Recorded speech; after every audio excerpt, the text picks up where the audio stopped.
Hello friends, आज से हम अकाउंटेंसी के बारे में पढ़ेंगे। आज हम इंट्रोडक्शन टू अकाउंटिंग के बारे में पढ़ेंगे।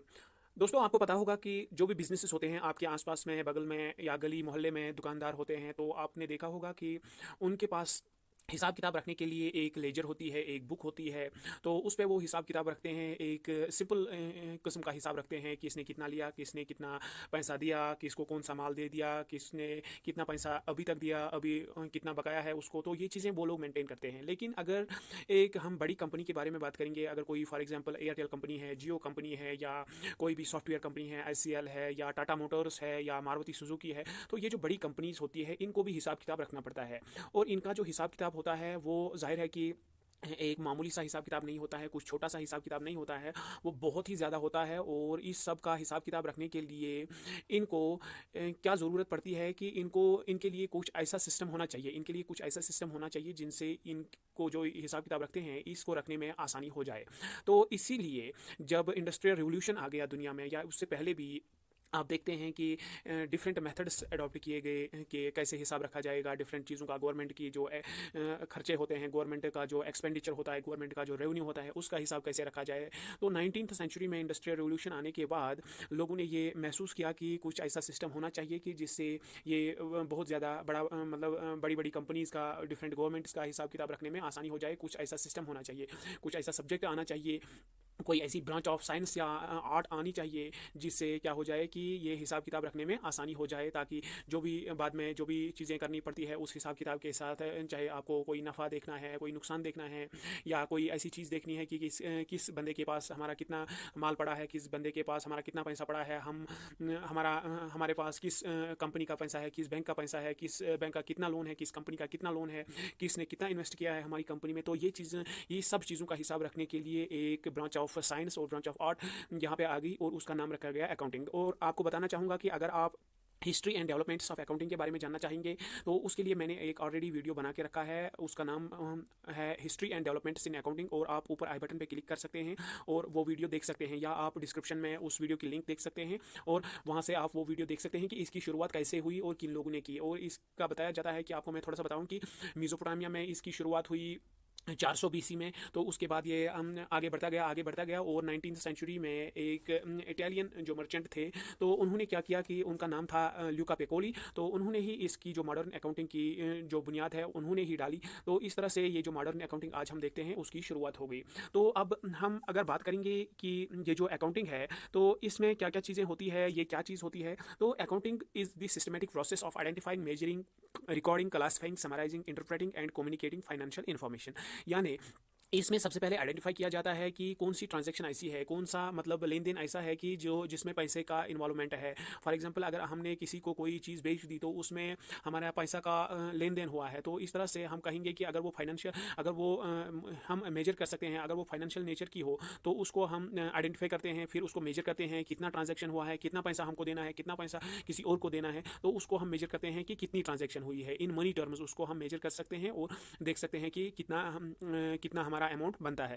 तो फिर उसको रिकॉर्ड किया जाता है। जब हमने ये दो चीज़ें देख ली कि कोई ऐसी ट्रांजैक्शन हुई है कि जिसमें मनी इन्वॉल्व हुआ, जो फाइनेंशियल नेचर की एक ट्रांजैक्शन है, तो उसके बाद उसको मेजर किया जाता है कितना हमने किया। और ये जो दो चीज़ें करने के बाद हम उसको किसी जगह पे रिकॉर्ड करते हैं, किसी बुक में रिकॉर्ड करते हैं। तो उस बुक का नाम है जर्नल। तो जर्नल में हम सबसे पहले ये चीज़ें रिकॉर्ड करते हैं कि हमने क्या ट्रांजैक्शन की, कितनी ट्रांजैक्शन की। तो उसके बाद जब हम ये जर्नल पे रिकॉर्ड करते हैं कि हमने क्या चीज़ बेच दी, हमने क्या चीज़ लाई, हमने किस चीज़ पे एक्सपेंडिचर किया, या किसी ने अगर हमें कोई चीज़ दी है या कोई कैश हमने बिजनेस में लगाया है, तो उसको हम रिकॉर्ड करते हैं। फिर उसके बाद इसकी क्लासिफिकेशन होती है। जाहिर है कि हम कभी किसी को चेक देंगे, किसी को कैश देंगे, किसी को कोई गुड्स देंगे, किसी से कोई परचेज करेंगे, किसी को वो सेल करेंगे, या किसी को डिस्काउंट देंगे। तो उससे क्या होता है कि ये जो डिफरेंट चीज़ें हमारे सामने आ जाती हैं। तो ये एक जब हमने रिकॉर्ड किया तो उसमें हमने सब चीज़ें इन्वॉल्व की है। लेकिन अगर हम इनको एक ऑर्डरली मैनर में रखना चाहेंगे, जिस तरह आप अपने फ़ोन में रखते हैं, फॉर एग्जांपल आपके जो डॉक्यूमेंट्स होते हैं एक जगह होते हैं, एक फ़ोल्डर में होते हैं, आपकी जो इमेजेस होती हैं दूसरे फ़ोल्डर में होती हैं, तो इसको ऑर्गेनाइजेशन कहते हैं, इसको क्लासिफिकेशन कहते हैं। तो आपके जो ऑडियोज़ होते हैं वो डिफरेंट फ़ोल्डर में होते हैं। तो इस तरह से हम क्लासीफाई करते हैं इन अकाउंट्स को भी, इन ट्रांजेक्शन्स को भी क्लासीफाई करते हैं।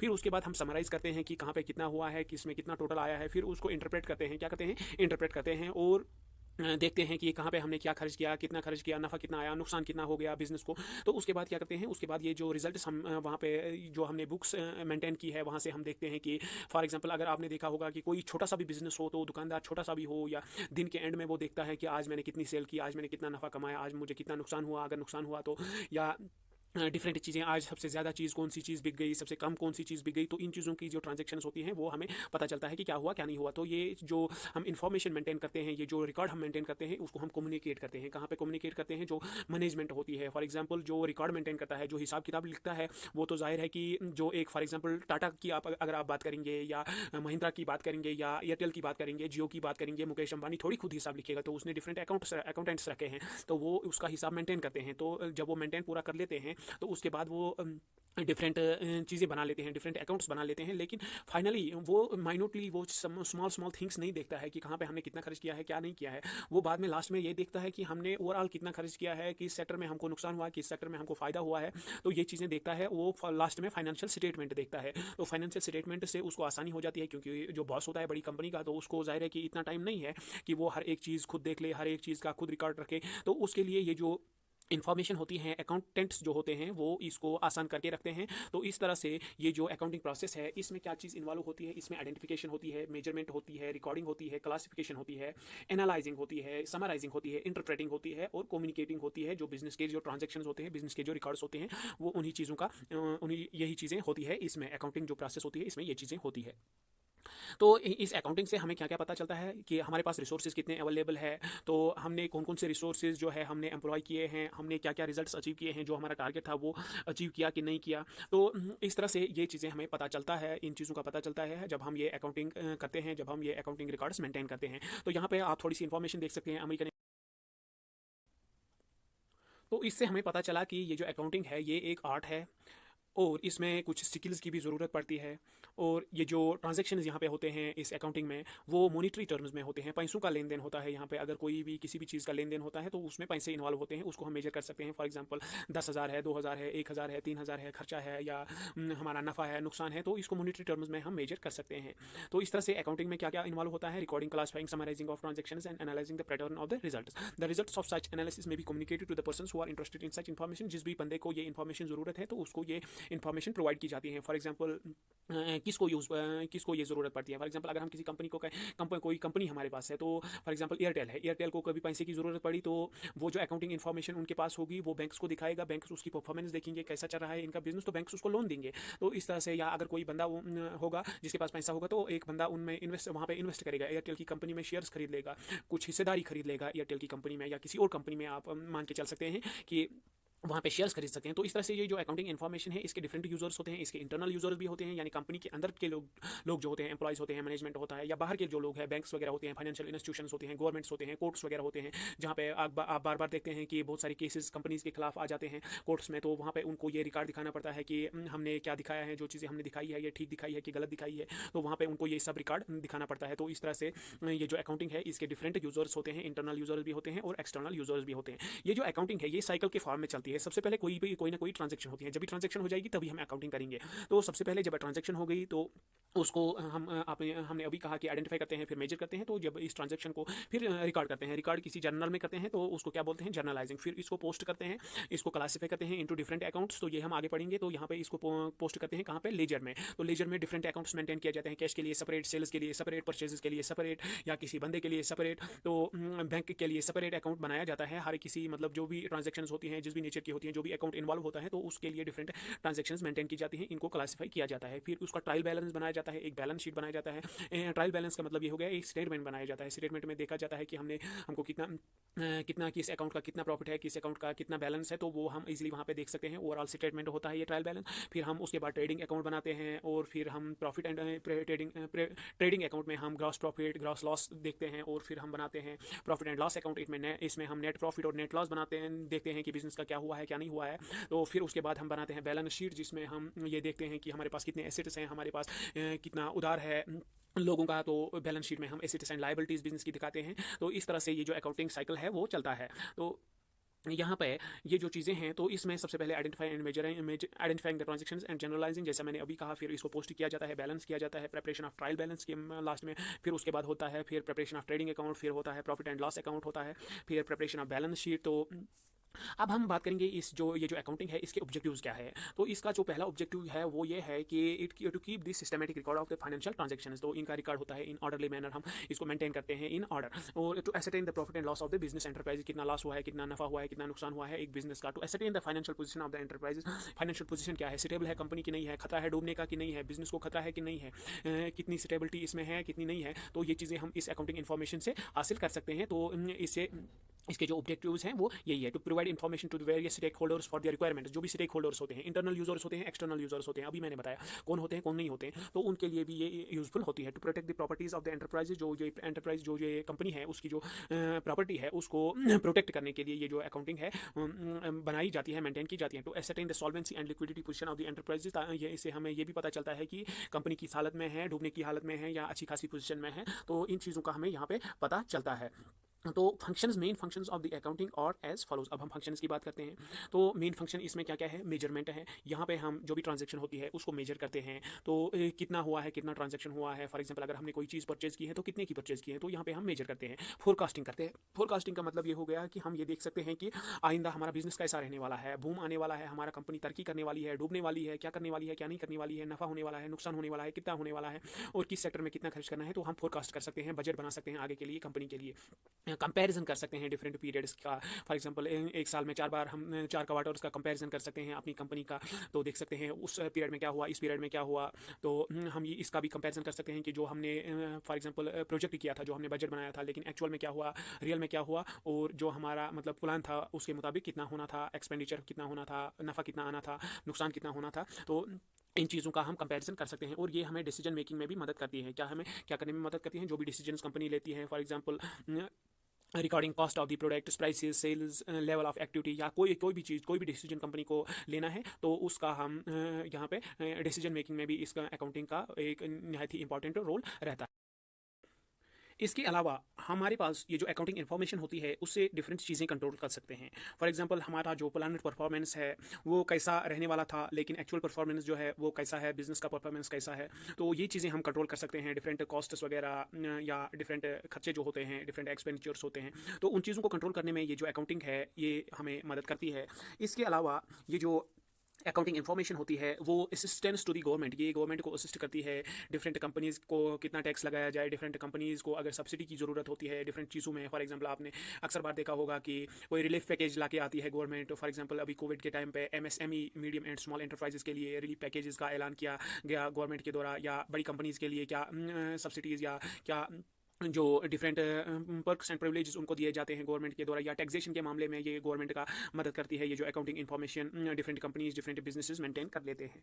और इसके अलावा अगर हम यहाँ पे हम देखेंगे अब इंपॉर्टेंस ऑफ अकाउंटिंग है। अकाउंटिंग की ये जो इंपॉर्टेंस है वो क्या है, इससे हमें सिस्टमेटिक रिकॉर्ड मेंटेन करने में मदद मिलती है। हम सिस्टमेटिक रिकॉर्ड मेंटेन करते हैं बिजनेस का, बिजनेस ट्रांजेक्शन का, जो भी ट्रांजेक्शन हम बिजनेस में करते हैं उनका एक सिस्टमेटिक रिकॉर्ड हमारे पास होता है। और वो यही अकाउंटिंग की वजह से ये चीज़ें होती है। सिस्टमेटिक रिकॉर्ड का मतलब हो गया है कि इन ऑर्डरली मैनर। फॉर एग्जांपल आप देखते हैं कि ए के बाद बी आता है, बी के बाद सी आता है, सी के बाद डी आता है, या वन के बाद टू, टू के बाद थ्री, थ्री के बाद फोर। तो इस तरह से ये जो सिस्टमेटिक रिकॉर्ड होता है अकाउंटिंग का, तो इसमें सबसे पहले ट्रांजेक्शन होती है। फॉर एग्जांपल 1 मार्च की ट्रांजेक्शन होगी, फिर दूसरे मार्च की होगी, फिर तीसरे की होगी, फिर साल में अगर हम साल की बात करेंगे तो पहले जनवरी की होगी, फिर फरवरी की होगी। तो इस तरह से हम एक ऑर्डरली अरेंजमेंट इसका ये जो इन्फॉर्मेशन हमारे पास होती है उसका रिकॉर्ड रखते हैं। Preparation of financial statements, financial statement से हमें पता चलता है बिजनेस कैसा रहने वाला है, बिजनेस को कोई खतरा तो नहीं है। तो इससे हमें डिफरेंट चीज़ें पता चलती है बिजनेस के बारे में।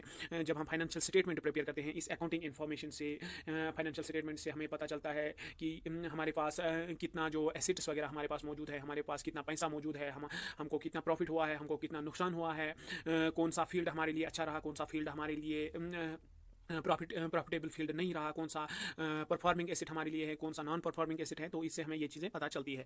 तो फाइनेंशियल स्टेटमेंट प्रिपेयर करने में भी ये मदद करती है जो ये अकाउंटिंग इन्फॉर्मेशन होती है। असेसमेंट ऑफ प्रोग्रेस, तो यहाँ से हमें पता चलता है कि कंपनी ने कितना प्रोग्रेस किया है, कंपनी ने किस फील्ड में ज़्यादा तरक्की की है, किस फील्ड में नहीं की है। तो किसको फॉर एग्जांपल कौन सा फील्ड हमारा ऐसा है कि जहाँ पे हमको ज़्यादा इन्वेस्ट करना चाहिए, जहाँ पे हमको ज़्यादा ध्यान देना चाहिए, कौन सा फील्ड हमारा वीक एरिया है। तो इससे हमें ये असेसमेंट करने में भी मदद मिलती है।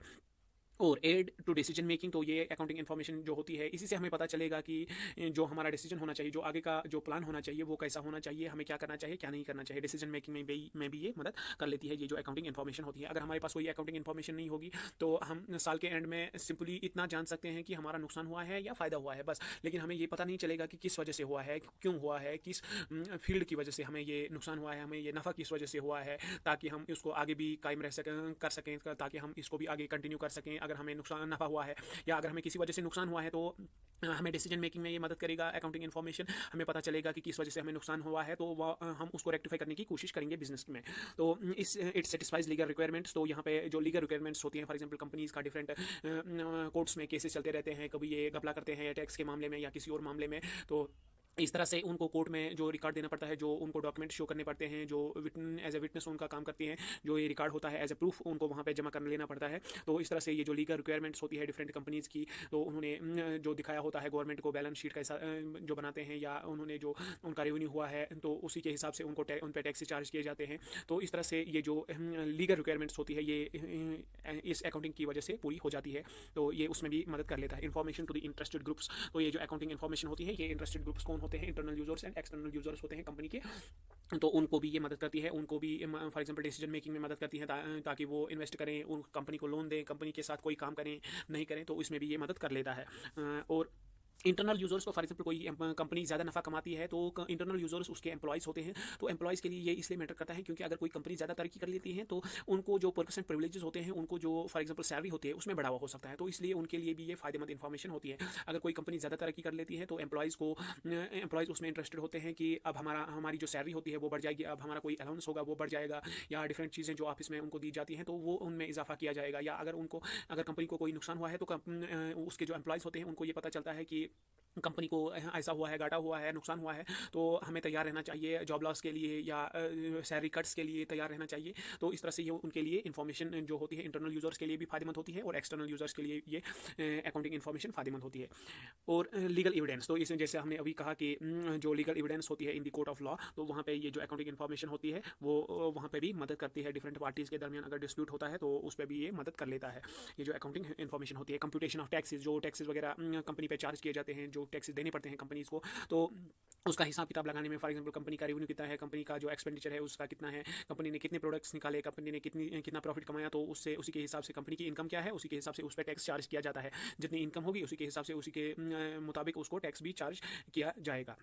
तो ये टैक्स कैलकुलेशन में भी मदद करती है, ताकि कंपनी के लिए भी मदद करती है और गवर्नमेंट के लिए भी ये मदद करती है कि इस कंपनी को कितना टैक्स होना चाहिए।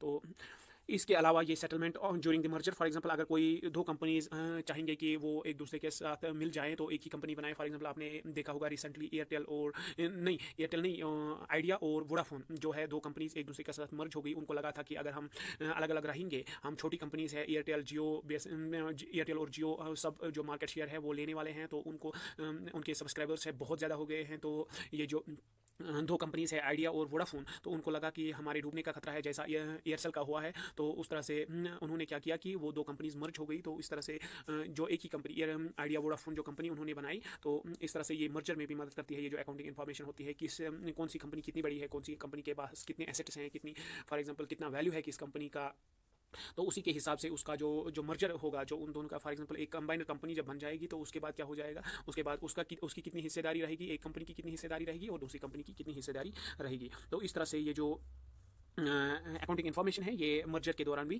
मदद करती है। कंपनीज जब मर्ज हो जाती है एक दूसरे के साथ मिल जाती है, तो उसमें भी ये मदद करती है ये अकाउंटिंग इन्फॉर्मेशन। तो दोस्तों ये था एक छोटा सा introduction about the accountancy and accounting various importance as well as objectives of and uses of accounting information. तो हम इसको आगे कंटिन्यू करेंगे नेक्स्ट लेक्चर में हम देखेंगे about the important terms and money more things. तो अगर वीडियो पसंद आए तो लाइक करना और चैनल को सब्सक्राइब जरूर कर लेना।